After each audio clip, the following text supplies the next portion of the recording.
Bonsoir. L'université Clermont-Auvergne est une université pluridisciplinaire qui accueille 36 000 étudiants. Elle propose 340 formations. Elle compte 5 900 étudiants en première année de licence. Des étudiants qui sont accompagnés tout au long de leur cursus par La Fabrique. Réussite, orientation et insertion. Un atout pour réussir son cursus universitaire. Et on en parle avec notre invitée, Laurence Gatineau. Bonsoir. Bonsoir. Alors, vous êtes la responsable de ce service La Fabrique que certains étudiants ne connaissent pas encore. Oui. C'est pour ça, on va en parler.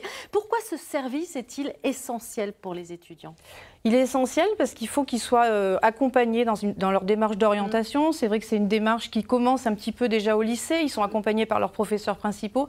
Mais il y a encore trop d'erreurs d'orientation. On voit bien, ils arrivent, ils se disent « oh là là, finalement, c'est ça l'université, c'est ça cette filière, je ne m'y attendais pas ». Donc, ils ont besoin de ne pas être seuls. Ils peuvent être perdus par moment ? Ils sont souvent perdus, mais pas toujours. Voilà. On les retrouve. On les retrouve, mais voilà, ils peuvent être perdus. Alors, je le disais, il n'est pas forcément connu de tous, c'est pour ça que c'est important d'en parler. C'est pour ça qu'on va voir un petit peu en détail comment vous les accompagnez. Vous accompagnez par exemple déjà les nouveaux étudiants qui arrivent sur le campus, sachant que ce sont d'anciens bacheliers. Oui. Avec l'université, vous le disiez, il y a vraiment un écart énorme. Vous, justement, vous les avez déjà rencontrés, en fait, oui. En plus, ces nouveaux étudiants, parce que lorsqu'ils sont avant le bac, vous les rencontrez sur les salons d'orientation ? C'est ça. On les rencontre déjà en amont, en salon d'orientation. On rencontre également les parents ce jour-là. Donc, on essaye de les rassurer, de changer un peu l'image de l'université. Ils ont une image de l'étudiant va être un numéro parmi tant d'autres. Il n'y a pas de dispositif et ce n'est pas vrai. Vraiment, on les accompagne. Donc déjà, et puis sur l'offre de formation, comme vous l'avez dit, elle est très large à l'université. Donc vraiment, on leur présente toute la palette qu'ils peuvent avoir selon le profil qu'ils ont. Il y a des statistiques de réussite, il y a plein de choses qui peuvent être, selon la filière qu'ils vont choisir, un petit peu mieux les orienter selon leurs compétences et leurs valeurs et puis leurs intérêts. Et ça va les rassurer peut-être avant Parcoursup aussi, pour rentrer à l'université. Voilà, c'est pour ça que tous ces salons sont en amont de Parcoursup. Alors vous êtes La Fabrique, ce service, vous êtes la porte d'entrée pour orienter au mieux les étudiants, mais pour des problèmes très différents. Vous touchez à tous les problèmes de l'étudiant. Oui, parce qu'en fait, on les rencontre en entretien. Oui. La porte d'entrée, c'est effectivement l'orientation, l'insertion, projet d'études, mais souvent, on les prend dans la globalité. Et là, voilà, il y a déjà des petites démarches qui commencent ou des choses qui arrivent. Je ne suis pas bien, j'ai des problèmes de logement, de santé. Donc, on travaille, on a la chance d'être dans une université avec des services spécifiques de handicap, santé. Donc, on travaille vraiment avec nos collègues en partenariat. Justement, vous parlez d'handicap. Pour les personnes en situation de handicap, que propose l'université ? Alors, il faut que les étudiants vraiment continuent les démarches quand ils ont un trouble qui est déjà connu. S'il n'est pas connu, il peut se révéler aussi à l'université.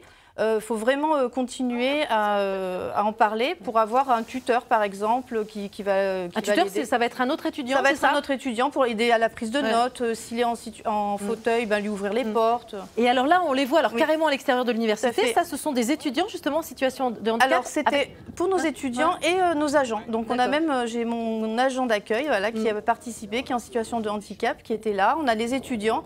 Et voilà, c'était une journée parapente. On sent que c'est essentiel justement que dès le démarrage, ils soient pris en charge pour ne pas être perdus dans la masse, c'est ça ? Oui. En petits groupes, qu'ils puissent se retrouver en petits groupes. Ils arrivent quand même sur des... ils sont dans des nombres très importants en première année. Donc le petit groupe, nous, on favorise vraiment des petits groupes de 10, 15 pour un échange entre eux. Alors, il y a aussi... on parle encore de fracture numérique et c'est encore le cas à l'université. C'est-à-dire que certains étudiants n'ont pas le matériel forcément. Qu'est-ce que vous leur proposez à ces étudiants ? Alors déjà, nous, au service, on a des prêts d'ordinateurs. Il y a 4 ordinateurs qui sont à disposition. Ils peuvent venir les utiliser. Et puis, il y a la bibliothèque universitaire qui propose également des prêts.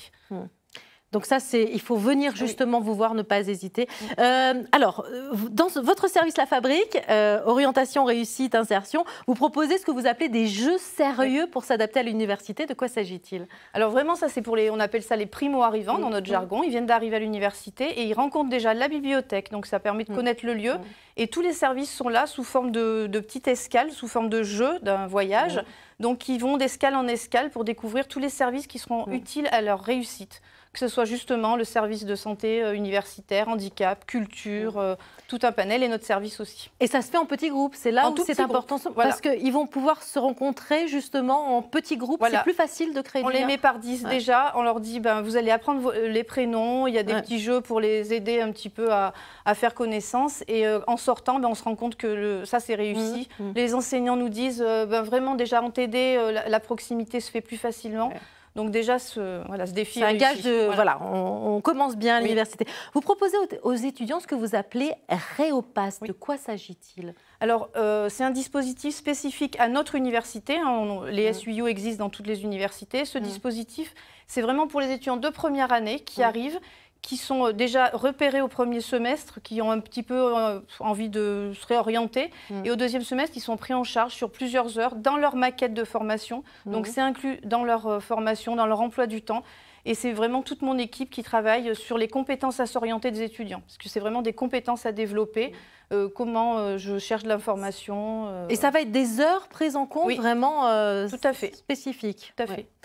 Si on est perdu justement à un moment ou un autre, on s'est dit, on s'est peut-être trompé tous, on le rappelle, c'est vraiment, il faut absolument qu'ils en parlent rapidement, c'est ça? Parce qu'ils peuvent se réorienter quand même? Oui, ils peuvent, il y a des périodes, donc c'est pour ça qu'il faut bien connaître quand même les périodes, on ne peut pas non plus tout faire. Il faut venir au service pour un petit peu connaître ce calendrier. Et puis, on dédramatise la réorientation. On a le droit, on est jeune, de changer. Les adultes, on change également. Voilà. Donc, on dédramatise cette réorientation pour les étudiants et puis pour les parents aussi.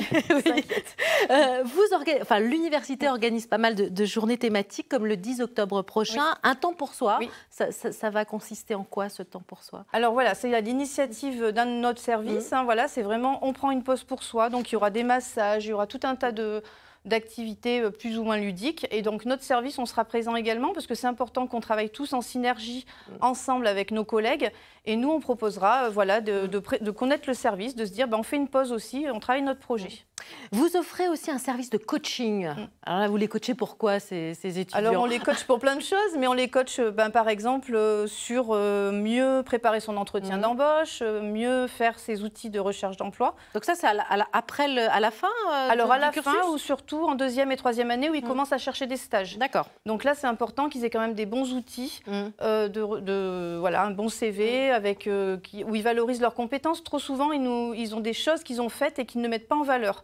Comme quoi, par exemple, ça peut être... Ils ont fait de la musique pendant des années, ils ne veulent pas le mettre, ou alors ils parlent des langues, ils ont fait un projet humanitaire, ils disent c'est pas tellement important, et on se dit mais si. Un service civique. Un service civique.